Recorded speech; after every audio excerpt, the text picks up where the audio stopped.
Assalamualaikum warahmatullahi wabarakatuh. Sahabat surga rahimakumullah. Salat adalah sebuah kewajiban setiap umat muslim di seluruh dunia untuk menjalankannya di setiap waktu yang sudah ditentukan. Tetapi untuk dapat beribadah dengan khusyuk bukanlah merupakan hal yang mudah dijalankan. Karena untuk mencapai perasaan khusyuk dalam sholat bukanlah suatu perkara yang mudah. Ada saja tindakan atau pikiran yang pada akhirnya mengurangi kekhusyukan dalam sholat. Hal tersebut tidak terlepas dari ulah dan tipu daya dari setan. Setan akan terus-menerus membuat manusia menjadi tergoda dan sholatnya tidak sempurna.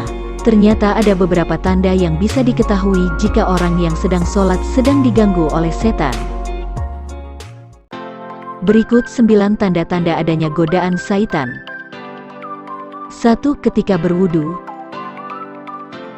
Syaitan sudah mengganggu agar kita wudu tidak sempurna.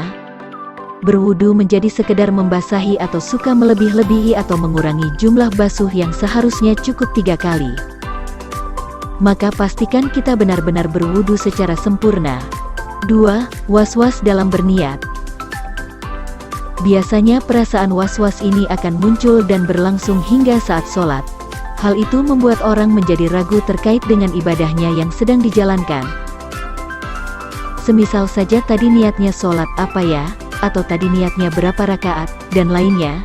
Jika mengalami hal ini kamu harus waspada, karena sebenarnya setan tengah bersamamu dan sedang menggoda. 3. Mengingat ini dan itu. Banyak pastinya yang sering mengalami hal ini, saat sedang khusyuk dalam sholat, tiba-tiba teringat sesuatu hal ini dan itu. Ternyata setan sedang tidak membiarkan kamu menjalankan sholat dengan khusyuk. Setan akan terus mengganggu ibadah manusia dengan menghadirkan dan memunculkan banyak pikiran-pikiran di kepala manusia. 4. Lupa akan bacaan pada sholat. Ketika sedang membaca surah Al-Quran dalam sholat, tiba-tiba kita lupa akan bacaan atau salah bacaannya, sehingga ragu akan sah atau tidaknya sholat tersebut, ataupun adanya keinginan untuk menggerakkan yang tidak perlu, seperti menggaruk-garuk, menguap, melirik kanan-kiri, bersin, maka meludahlah 3 kali dengan mengucapkan ta'awuz dan jika ingin menguap maka tahanlah. 5. Lupa akan jumlah rakaat saat sholat.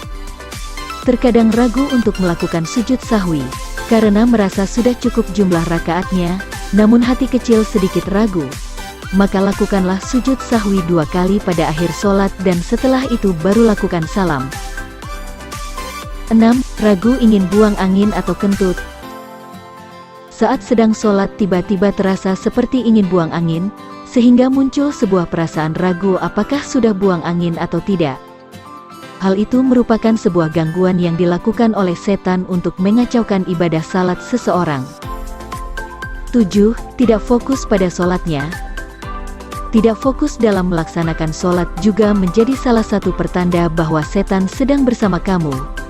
Contohnya handphone berbunyi, melihat ke sana kemari, memikirkan kendaraan yang sedang diparkir karena takut hilang, dan masih banyak lagi hal lainnya.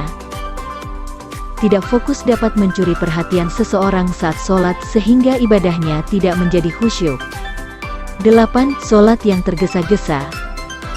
Biasanya karena ingin mengerjakan hal yang lain, sehingga membuat seseorang dapat sholat dengan cepat dan tergesa-gesa. Hal ini sebaiknya harus kamu waspadai dan lebih berhati-hati lagi, karena sebenarnya tanda ini memberitahukan jika setan sedang bersama kamu. 9. Wanita yang sholat ke masjid menggunakan wangi-wangian. Ternyata wanita yang datang ke masjid dengan menggunakan wangi-wangian juga didekati oleh setan.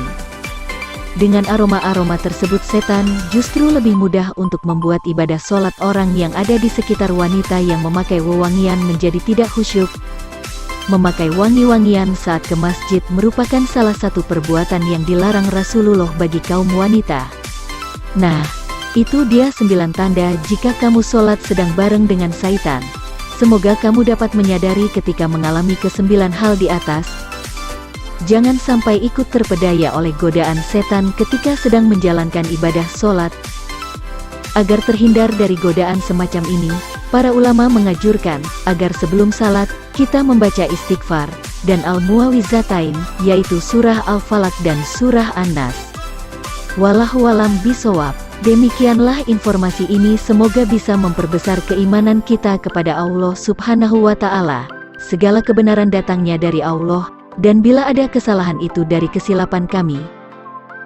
Jangan lupa dukung terus channel kami, agar bisa terus berkembang dengan mengklik like, share and subscribe. Terima kasih. Wassalamualaikum